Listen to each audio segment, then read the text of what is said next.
Hello. So the question says aluminum reacts with sulfuric acid to form aluminum sulfate and hydrogen.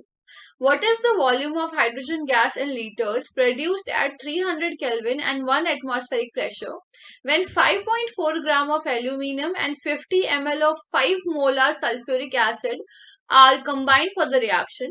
Use molar mass of aluminum as 27 gram per mole. R is equal to 0.082 atmosphere liter mole inverse Kelvin inverse. So basically this question is based on mole concept and states of matter. They have given a reaction in the question, that is aluminum reacts with sulfuric acid to form aluminum sulfate and hydrogen. So let us first write the reaction. So aluminum when reacts with sulfuric acid, H2SO4, that will give us aluminum sulfate. The formula is very simple, Al2SO4 thrice along with hydrogen gas. So the very first thing, we need to balance the reaction. So like you all can see that on right hand side we have 2 atoms of aluminum. So therefore we need to add 2 in the left hand side.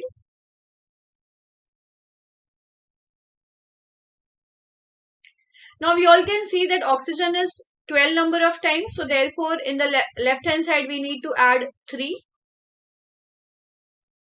Then again you all can see that on the left hand side we have 6 atoms of hydrogen, but on the left hand side we have 2. So therefore we need to add 3 over here. Okay, so now you can see that the reaction is completely balanced. So the question which is asked is, what is the volume of hydrogen gas that is produced? Now for finding out the volume of hydrogen gas that is produced, we need to find out which one of the reactants is your limiting reagent. Why? Because limiting reagent is the one which actually decides the amount of product which is obtained.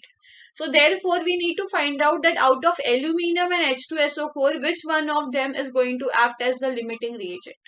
For finding out the limiting reagent, we need to find out the number of moles first. So let us find out the number of moles for aluminum.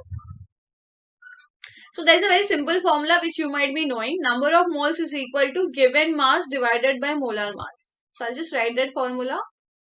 Given mass divided by molar mass.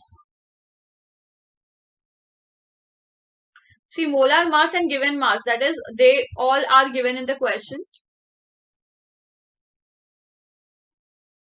So you all can see given mass is 5.4 and the molar mass is 27 gram per mole. So we are going to get the value as 0.2 moles.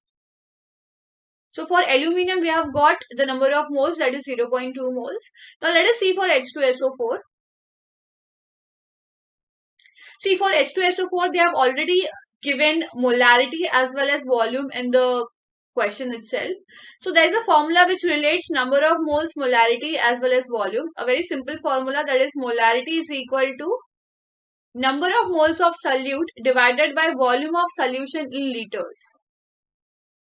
So basically, if I want to find out number of moles, what I can do is multiply molarity with volume. But the volume should be in liters. So what we can do, 5 molar is given to us already in the question. So we will multiply 5 with 50.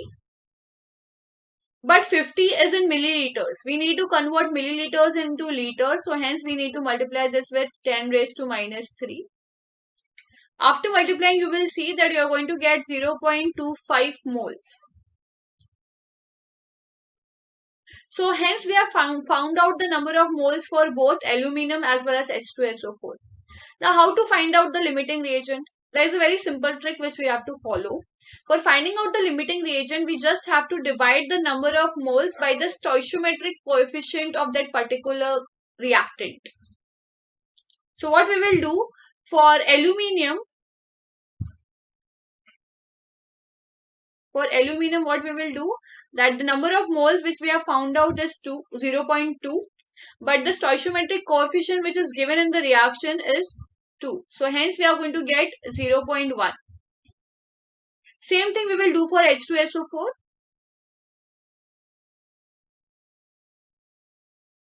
Number of moles is 0.25 and this we have to divide by stoichiometric coefficient. So you all can see in the reaction itself, the stoichiometric coefficient is 3. So let us divide 0.25 by 3.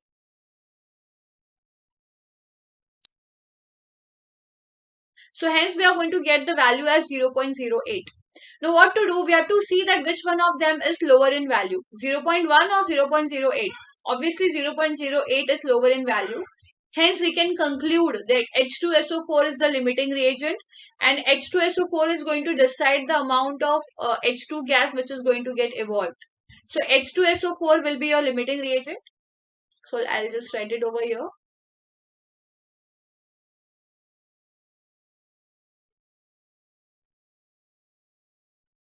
Now in the question they have asked the volume of hydrogen gas. For finding out volume of hydrogen gas, we need to find out the number of moles of hydrogen gas.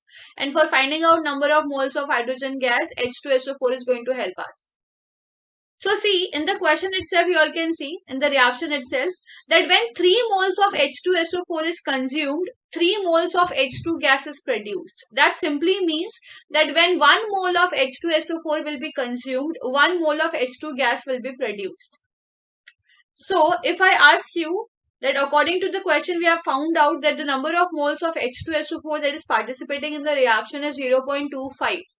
So basically, we can say that if 0.25 moles of H2SO4 is consumed,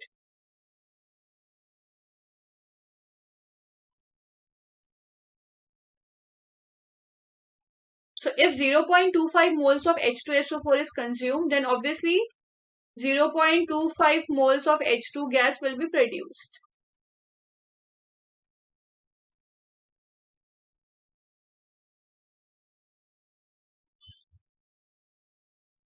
So hence we have got the value of number of moles for H2 gas.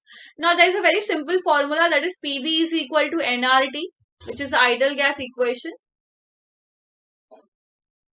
So PV is equal to nRT.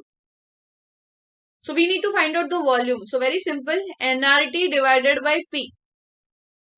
Now number of moles we have recently found out, that is 0.25 into what is the value of R, let us see, which is given in the question, that is 0.082.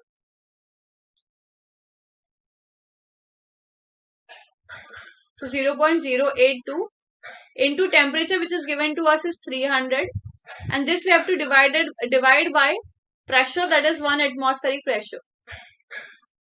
Now 0.25 can also be written as 1 by 4. So I'll just write it over here. V is equal to 1 by 4 because 0.25 is same as 1 by 4 into when 0.082 is multiplied with 300, you all can see the decimal places can move 2 more places towards the right hand side. So hence we will get 8.2 into 3. Now 4 can cross this 8.2 by 2.05. And 2.05 when multiplied with 3 is going to give us 6.15 liters. So hence we have got our answer, that is volume is equal to 6.15 liters. Thank you and hope this answers your question. Hello. So the question says, consider a 70% efficient hydrogen-oxygen fuel cell working under standard conditions at 1 bar and 298 Kelvin. Its cell reaction is H2 gas plus half O2 gas giving us H2O in liquid form. The work derived from the cell on the consumption of 1 into 10 raised to minus 3 mole of H2 gas is used to compress 1 mole of monoatomic ideal gas in a thermally insulated container. What is the change in the temperature of the ideal gas? The standard reduction potentials for the two half cells are given below. Use F is equal to 96500 coulomb per mole. R is equal to 8.314 joule per mole per Kelvin. So this is the question which is given to us and it is based on electrochemistry as well as thermodynamics. So very simple question. How to solve this?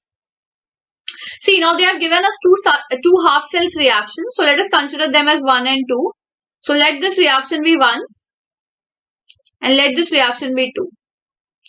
So basically we have to combine this 1 and 2 reaction for giving us the final reaction as H2 plus half O2 giving us H2O. So what we will do, see, because we want H2 gas in the reactant, you all can see that in the second reaction H2 gas is on the product side. So hence we can reverse the second reaction. So let us do that first. So for doing that, what will happen if we reverse the second reaction, we are going to get H2 over here, then 2H plus, and along with that 2 electrons. So one more thing which is observable over here is that loss of 2 electrons is occurring. Loss of electrons means oxidation. So basically oxidation is occurring over here. Now oxidation reaction always takes place at anode. So this reaction is going to take place at anode. Now we are done with the second reaction. Let us see the first reaction. Now in the first reaction we have got O2 on the left hand side. But in the reaction which we need half moles of O2. So what we can do is multiply the first reaction with half. Let us multiply the first reaction with half. So after multiplying the first reaction with half, we are going to get half plus O2. Sorry, half O2 plus 4 divided by 2 is going to give us 2H plus 4 electrons that we have to divide by 2. So hence we are going to get 2 electrons giving us H2O liquid. Yes. Now you all can see that here we are seeing gain of electrons. The electrons are being added. So basically gain of electrons and gain of electrons means reduction, and reduction reaction always takes place at cathode. So basically this reaction is going to take place at cathode. Yes. Now what we will do, we will add these two reactions. After adding these two reactions, you will see that we can simply strike out H plus, which is on right hand side in the first reaction, and here H plus is on the left hand side. Similarly, electron is on the right hand side and here electron is on the left hand side. So these part are cancelled. Now let us see what is the final reaction. So the final reaction will be H2 plus half O2 giving us H2O. So basically we have got the final reaction. Now what is the purpose of doing this? This we will understand a little later. So this we have done. Now what is asked in the question? In the question the work is being asked. Now any useful work is always equal to, or you can say maximum work done in any reaction will be always equal to mod of delta G naught. Now we all know the formula for delta G naught is minus NF E naught of cell. That is electrode potential of cell. So if we are adding mod, we need to remove that minus sign. So hence we are going to get NF E naught of cell. Now we have to find out E naught of cell. A very simple formula for that. E naught of cell is equal to electrode potential of cathode minus anode. So you all can see that the reduction potentials of cathode and anode have been already given in the question, and we all know that which reaction is taking place at cathode and which reaction is taking place at anode. See, for cathode you all can see the value of E naught is 1.23 volt. So I'll write 1.23 volt over here minus, and the reduction potential at anode is 0.00. So hence E naught of cell is going to give us 1.23 volt. Now what we have to do, we have to simply substitute this for finding out the work done. So hence work done is equal to N into F into E naught of cell. Now what is N? N is the number of moles of electrons that is used in the reaction. So you all can see the number of moles of electrons. Basically we can see 2 electrons. So the value of N will be 2. So I'll just write 2 over here. Into F. F value is already given in the reaction, that is Faraday. So 96500. Into E naught value we have already found out, that is 1.23 volt. Now this work done will be found out for 1 mole. But in the question they have mentioned that the moles is 1 into 10 raised to minus 3. So therefore we need to multiply this with 10 raised to minus 3. Also, they have told us to consider, we have to consider that this is a 70% efficient hydrogen oxygen fuel cell. So we need to multiply this with 70% as well. So that is nothing but 0.7. So if you actually calculate the value of work done, you are going to get 166.173 joule. So hence we have got the value for work done. Now let us see what is there in the question. Now they are asking that the work derived from the cell on the consumption of 1 into 10 raised to minus 3 mole of H2 gas is used to compress 1 mole of monoatomic ideal gas in a thermally insulated container. Now thermally insulated container says a lot. Okay, basically it is saying that it is an adiabatic process. So we need to use the work done formula for adiabatic process, that is nothing but formula is W is equal to NR delta T gamma minus 1. So now for change in the temperature, delta T is equal to W into gamma minus 1 divided by NR. Okay. So basically gamma for monoatomic gas is 5 by 3. So hence we just simply need to substitute 5 by 3 in place of gamma. So let us do that. Delta T is equal to work done, we have got 166.173 into 5 by 3 minus 1 divided by NR. What is N? N is number of moles that is already given to us, that is 1, into value of R will be 8.314. So hence if you calculate this, you are going to get the delta T as 13.32 Kelvin. So hence we have got the answer. Thank you. Hope this answers your question. Hello. So the question says, in the following reaction, compound Q is obtained from compound P via an ionic intermediate. What is the degree of unsaturation of Q? So basically this is from organic chemistry. Let us see how to solve this question. So I'll first draw the structure which is given to us.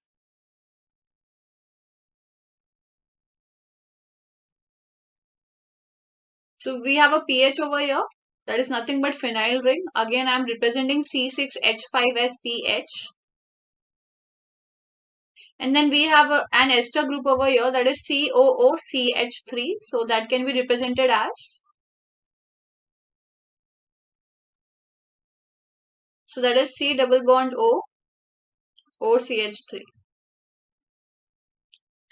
Now this is treated with concentrated H2SO4. Now concentrated H2SO4 is an acid which is obviously used for protonation.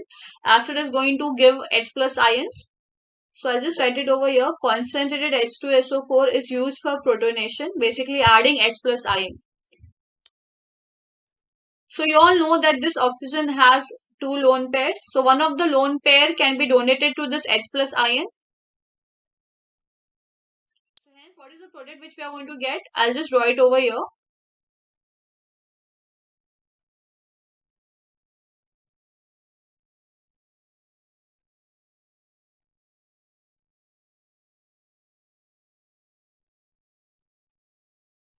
Now because oxygen has donated its lone pair of electrons, a positive charge will be obtained at the oxygen atom.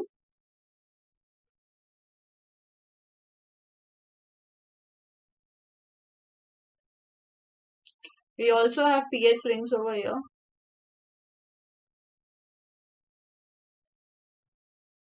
Now we all know that oxygen is an electronegative atom. Obviously because it is an electronegative atom, it does not prefer a positive charge on it. So we have to remove that positive charge. So for that what we can do? We will simply use the electrons of this bond to neutralize this positive charge. So what will happen? This bond is going to break and it will be used for the neutralization of this positive charge. So because this bond breaks, you will see that a positive charge is generated on this carbon atom. So I'll directly draw the product over here.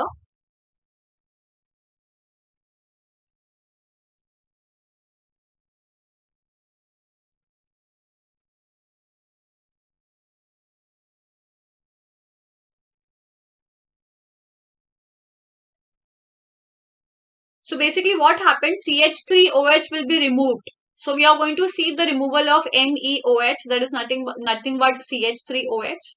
So here we have a pH ring, and on this carbon atom a positive charge will be generated. That is, you can say a carbocation will be generated. Basically this is your ionic intermediate which is going to get generated.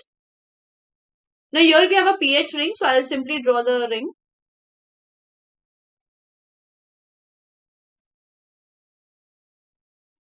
Same thing is here pH, and here I'm representing pH. Now because you all can see that there is a positive charge on the carbon, it is going to look for a nucleophilic site. Now this double bond can act as a nucleophilic site. So basically the carbocation can react with the the double bond basically. So see, this carbon atom can attack over at this position, or it can also attack at this position. So we have to see that in which case the product form will be stable. Suppose this carbon atom attacks on this position, you will see that a four-membered ring will be formed. A four-membered ring is obviously unstable due to high angle strain. Hence, this attack is not possible. So obviously, this one will be preferable. So let us see what happens after that attack.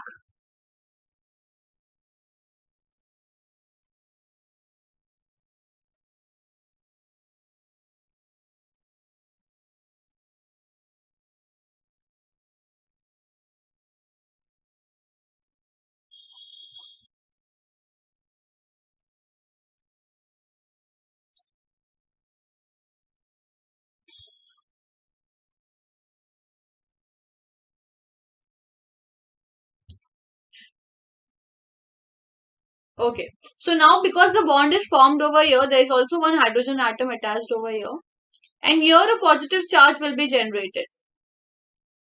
Now you all can see that this ring has lost its aromaticity because of the bond which is formed. So to regain its aromaticity, what will happen? This hydrogen will be lost as H plus ion. So I'll just draw the final product for you all.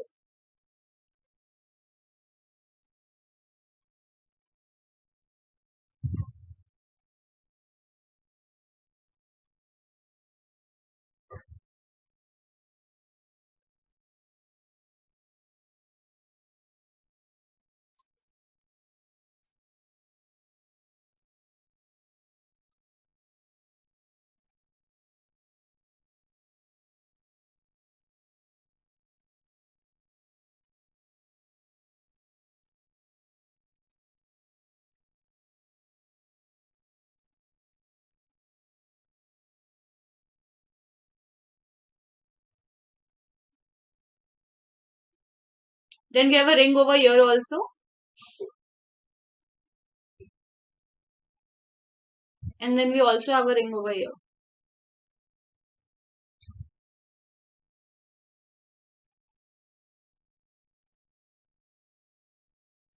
Okay. So now what is the question? The question is that we have to find out the degree of unsaturation. So degree of unsaturation, in short, it is written as DOU. Degree of unsaturation. Degree of unsaturation is nothing but number of double bonds, you can say, or number of pi bonds, you can say, pi bonds plus number of ring.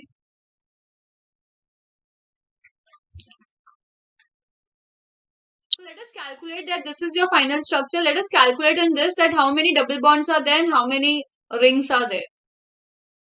So let us consider this pH ring. Now in this pH ring, I can see that there are three double bonds and this is one ring, right? So basically in a pH, there are three double bonds and one ring. So basically four. So similarly, we have such four rings over here. So therefore, we are going to get 4 into 4. Plus you all can see C double bond O as well. So here also there is a double bond, or here also there is a pi bond. So hence we have to count that also. Plus again, there is one more thing which is noticeable. There is a 5-membered ring which is getting formed over here. So we have to count this as well. So if we count this, the answer will be 18. So we have got the degree of unsaturation as 18. Hope this answers your question. Thank you.